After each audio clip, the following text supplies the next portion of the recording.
Welcome, everybody, to episode number 16 of Generation Viewpoint. My name is Evan, and this is Freedom. Hola. How you doing, Dad? I'm doing fantastic. So, to start off, I just want to introduce our guest, Yes. Kessy Stiles. Very excited about this. Hey. Kessy is extremely nervous. Sorry to call you out on this, but anybody who just heard your voice already knows it. You're like, hey, like, I don't know what I'm doing.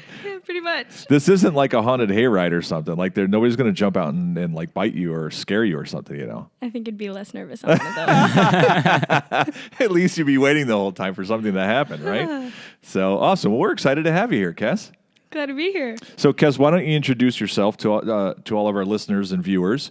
Tell us just a quick second about yourself and what you've been up to these days. How's that? All right.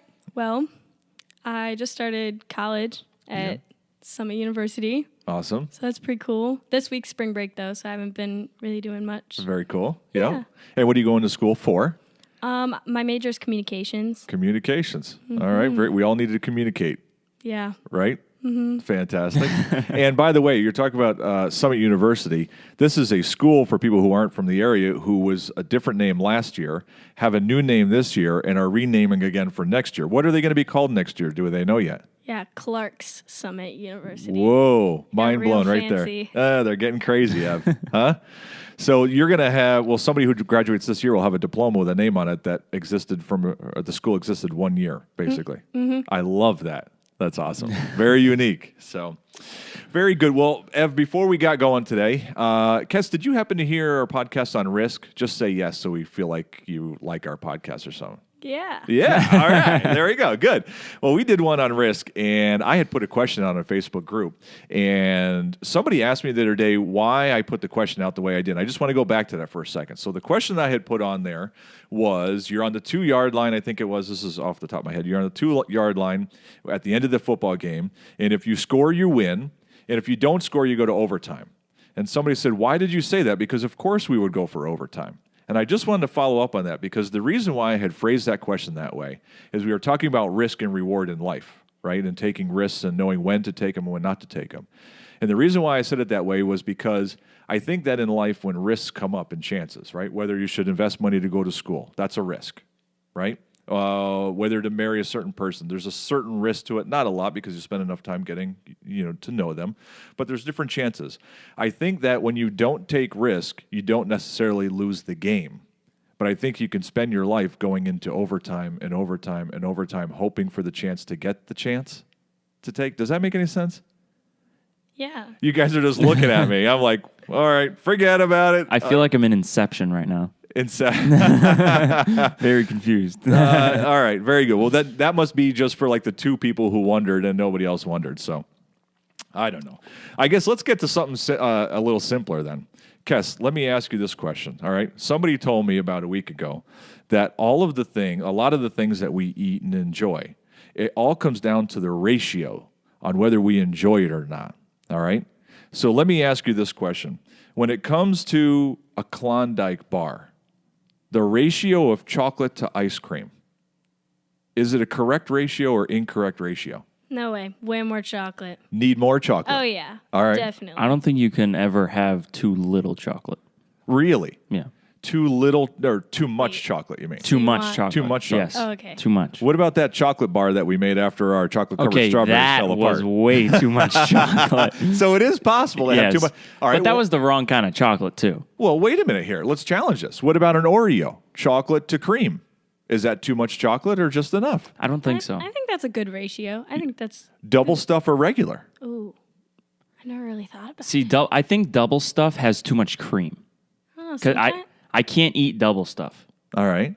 I don't know. What do you think, Kess? It depends on my mood. Wait a minute here. Oh, boy. You mean the cream to chocolate ratio changes by mood? Absolutely. Now I'm totally freaked out. Please explain. Do you have an explanation to this? Like which mood requires more chocolate than others? Probably a grumpier mood. I've never seen you in a grumpy mood, Kess. Is it even possible? Oh, it's very possible. You don't want to see it. Yeah, I think you're right. I don't ever want to see any grumpy woman. By the way, am I allowed to call you a woman? I'm just asking. Because how old are you? I'm 18. So you're not like a girl. per se. Well, she's still a girl. No, she but- hasn't evolved Well, wait a from a minute. caterpillar to a butterfly. she's coming out of the cocoon or something. She's not a child anymore. No, but seriously, this is awesome. I want to know, how do you feel about this? You are 18 years old. You are an adult. If I were to call you a girl or another guy were to call you a girl, does that bother you? Not necessarily. Now, what if they called you a lady? What does that do to you? Lady makes me feel kind of old. And what about if, like just now, I called you a woman? Woman's fine, I guess. I don't know. Woman makes me feel old. See? Like, don't you think there's an age somewhere, though, where if a guy calls you a girl, you're like, I'm not just a girl. Like, I'm a woman. I think it's kid. Like Kid. somebody called me kid the other day, and I Yeah. was like, what? What? I love Yeah. it. Okay. All right. Just interesting. All right. So a grumpy woman. Nobody ever wants to see a grumpy woman. All right. How about this one? How about bacon? Ratio of crisp to floppiness. It's got to be pretty crispy. I'll never eat bacon. Yeah, Evan right. doesn't even like bacon. I know. Bacon's disgusting. It has parasites in it. Yes. I like them, by the way. It has You're parasites welcome. That's in why it? bacon sizzles when you're cooking it. It's delicious. Don't worry. It's all fine. Bacon for breakfast. It's delicious. Don't worry You have about it. worms now. Yeah, but they're okay. It's fine. They're like sea monkeys. They're cute, and people want to keep them in little cages in their house. What They are slowly sea monkeys? kill you. You don't know what a sea monkey is? No, what is that? Sea monkeys. Does it look like a real monkey? Wait, do they not sell sea monkeys anymore? Not anymore, no. Sea monkeys is a little thing. It's a little packet of, it looks like powder. And they give you a little aquarium like your glass that you're drinking out of there. And you take the powder and you dump it in there. And then, like, within a day, you have these little things in there that are like going like this all over inside. They're swimming all over. Those are your pet sea monkeys. That's They- disgusting. That was in a TV show on, I think, Nickelodeon one time. And then they eventually grew to human size and they took over the town. Oh, wow. Did you know what a sea monkey was? I did. Okay. So it's not like a generational difference. Yeah, no. Okay. no. It's just I think exposure I thing. got the end of the sea monkey. The sea monkey craze? Yes. All right. Wow. I got to find sea monkeys just for you so you can see them. It's so nasty. I know. I'd give you a whole lesson of what they actually are, but that's boring stuff, and I don't want to bore you. So, all right, here's one. Here's another one. How about the cream or jelly inside of a donut? Ratio. I really don't like jelly, like at all. How about you, Ev? Who even are you? Who are you? Jelly, it's just a texture thing. It's The like jelly in donuts is slimy. kind of weird. Yeah, it's kind of cranberry sauce textury. It's like I don't know. strange. I want more jelly in it. More jelly per donut. Yeah. But Me too. Like if it's like a Boston cream, I like more in it. But then if it's like that, I forget what it's like the white cream stuff in it. Okay. I can go without that. Okay. Because it's just bad. All right. One last one, not to burn up too much time, but marshmallows to Lucky Charms. It's gotta be more marshmallows. Shouldn't it be like total marshmallows and no charms? I'm Or pretty sure no they sold whatever that you for a call them? while. Yeah, pretty much. Oh, did they really? I think so. Do they still so sell it? unhealthy. I don't think they might sell it over in like China and Japan. Okay. We should go there sometime. So, anyways. Very good. All right. Well, I've got a scenario that I want to ask you. And just for the record, so people who are watching and listening, you guys aren't dating, right? Just good friends. Unfortunately. Good. So I'm just putting that on. I'm just kidding. She's a grumpy Just woman. No, teasing. So just for the record, you guys aren't dating, so people don't have to read into this question of why I'm asking you this. So I'm going to give you a scenario, okay? This is a fictitious, hypothetical scenario, okay, between a husband and wife, all right? So let's say husband is managing finances in the relationship, right, and working. And wife is, she has an opportunity to go and do something with some friends. Let's say her friends call and say, hey, we're going to go out of town overnight, and it would call, it's going to cost X amount of dollars, right? And so the wife calls the husband and says, hey, all my friends are going to do this, and I would like to go. What do you think? Can I go? Right? All right. So the question I have is, first, Evan, if you were the husband and your wife called you and asked you that question, what would be your reaction? Now, remember, you're managing the finances in your house. What would your thoughts be? It depends on the You'll be okay, Kessy. Don't worry. it depends on, I guess, the history of Okay. how much she usually spends. Oh, she's an overspender or a frugal person. Yeah. Yep. So if she doesn't spend much money, then I'd be like, yeah, go ahead. Okay. But All right. then if she spends money all the time, I'd be like, how much does it cost? Now, do you feel pressure by the question, though? I guess a little bit, yeah. What's the pressure that you're feeling right now by that question? I don't know. Okay, the pressure that I see there is, one, you love her and you want to do anything you can Yeah, for her. yeah. The other side of it is that you're managing the finances is maybe you don't have $200 to go and just do something like that. Yeah. Right? All right. Now, Kess, when you ask that question, let's say that you were the one who asked that question of your husband, right? And it's an honest question, it's a fair question. Do you realize the pressure that question would put your husband under? I mean, I'd like to think I would, but probably not. Probably not, right? But that's not your intention, right? That's just a simple question. Yeah. See, this scenario, like I said, totally hypothetical, right? Never happened ever anywhere. In fact, every guy and woman who's listening to this is like, I don't even know what that guy's talking about. Whatever. Right. So I find it very interesting because I think it's one of those questions that when you're young and you're not married, it's things like that come up that you will never guess are going to come up. And an argument can come out of that really quick. And the reason why an argument can come out of it is because the woman is just asking a simple question. That's all it is, right? But sometimes the guy is like, doesn't want to be honest. He's like, doesn't want to say, listen, I love you, but no, you can't do it. They want to say yes all the time. Does that make any sense? Yeah. Can you see that scenario Yeah. playing out and it's a real one? Mm-hmm. All right. I don't know. I guess there's not much in there. So, but I was thinking that, and I think it's a lot of unspokenness in there. Like, no one wants to come up front and say what they, yes, like, just say it. So, Because they might get in trouble. yes. Well, that's it. And I think it's a lose-lose, Kess, here. Because let's say you asked your husband, you put him on the spot, right? So now he's like, why didn't you just go do it and don't tell me? So I don't have to answer that question. But if you went and did it without telling him, what do you think he'd say? He'd be pretty ticked off. He'd be pretty ticked if off. His answer was going to be no. I mean, if it's going to be yes, he'd be like, whatever. Yeah. So how do you win this scenario? I don't know. I guess. You invite him. Well, no, it's all girls. Weird. It's all girls. It's all girls. So here's the scenario. I mean, think about this, right? So either you decide not to go on your own, which is the only win, but then you don't get to go. You ask, which puts pressure on him, but he wants to do it for you because he loves you, which is not great. Or you do it and don't tell him, which is not great. So how do you get out of this scenario? Holy cow. Do you see what I mean, right? Yeah. And Evan, I think you're right on. I think these scenarios happen because of bad communication, Yeah. right? Where they're uncomfortable talking about how they're really feeling, right, in those certain things, right?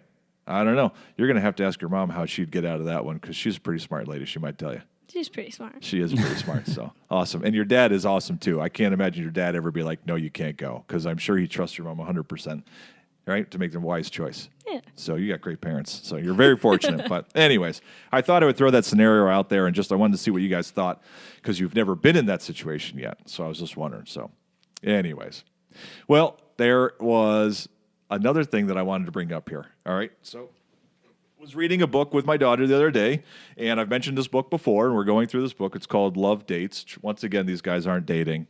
All this relationship Yeah, you stuff put all up this Freedom. right here. right on you guys. I apologize, right? But we're reading this book. So this is, now we never really get real spiritual in our podcast. Seth. Yeah. So this is probably the deepest that we're ever going to get into that kind of thing. So, but in this book, right? And there's a question that I want to ask you guys, okay? In this book, it talks about how talks about being in relationships, and who you are is basically what you're going to get in a significant other. So you have to find like the value in yourself, right? And the confidence in yourself, right? When you're out dating and looking for a husband and things like that. So finding your God-created identity was the phrase that she used in this thing. So the question that I have is, she gave a list of ways of finding your value on how God made you, right? And that you're wonderfully made, that you are created for a purpose, that you're noticed, all these different things, that you are loved, right? All these different things. So the question that I have is, we know that God made us for a purpose, and we know that God loves us 100%, right? Yep. Is there any question on that? Yeah, no. No question. Okay. Is it difficult to find comfort on a daily basis like we're supposed to in the God that made us? That's the question. Do you find it hard sometimes to find the comfort in that? I guess sometimes I do. Okay. Yeah. Kess? Yeah, like, are you asking, like, to be, like, secure in Yeah. him? Yeah, that's a huge struggle for me. Right? Yeah. Now, because there's something about a real person wrapping their arms around you and hugging you that feels one way, right? But yet we're not supposed to find our comfort and identity just in a person because that person could be gone or I mean, worst case, betray us, which is terrible to even think about. And that God's love for us is pure and everlasting and strong and always there. But doesn't sometimes it feel so distant, if I can be so bold to say? I mean, I'm sure there are people, I can't believe he's saying that. But don't you think so? Yeah. Yeah, absolutely. Right? And there's a gap. And sometimes God makes a distance on purpose Yeah. for you to, I guess, build up independence, maybe. Interesting. Kess, what do you think about that? Like, I don't know. I think he gives us, like, he makes us feel like he's distant in order for us to learn something. Okay. Like, we could call out to him because we need help with something, and he creates that distance because we need to learn some sort of, like, he wants us to learn something. He wants us to grow closer to him. Interesting. Okay. I don't know. I guess I struggle with that a little bit because I know we're supposed to find our strength there, right? But sometimes it feels so far away. So we were talking about it the other day, and it's been ringing in my ears a little bit just thinking about it. And I think it's something that we all can strive for, I guess, right? But I don't know. At the same time, I do think that he puts people in our lives, like good friends, right? And people that love us, to wrap their arms around us when we need that, right? That immediate love and care for us. I think he works through people like that. So, but I don't know. Interesting question. So, well, Ev, Kess, can you believe that we're at the end? Really? Yes. Oh, that wasn't so bad. I told you, right? Yeah, she said, what's going to happen next? We told you it wasn't going to be that bad. That's true, you did. Right? So, but we thank you for being on here with us. It really was fun. And those are some really cool topics I like there. So, but Andy Rooney said, one last sentence. Andy Rooney said that to ignore the facts does not change the facts. What do you think about that? Yeah. That's a valid point. Who's Andy Rooney? Oh, my goodness. my I love word. this. This is why it's called Generation Viewpoint. All right? No sea monkeys, no Andy. He invented the sea monkey. Did he really? No, he did not. Oh, He might have had sea monkeys. like, okay. That's possible. Oh, my goodness. All right, you're going to have to go Google Andy Rooney, okay, and find out who he is. Okay. And sea monkeys, too. So, very good. Ev, awesome. Thanks, everybody, for being here once again for another great week. And, Kessy, we're so thankful that you joined us today. Would you come back again? Yeah. All right. Very cool. Ev, tell everybody goodbye for us. See ya. Remember, we're on iTunes and Stitcher. And as always, thanks for being awesome.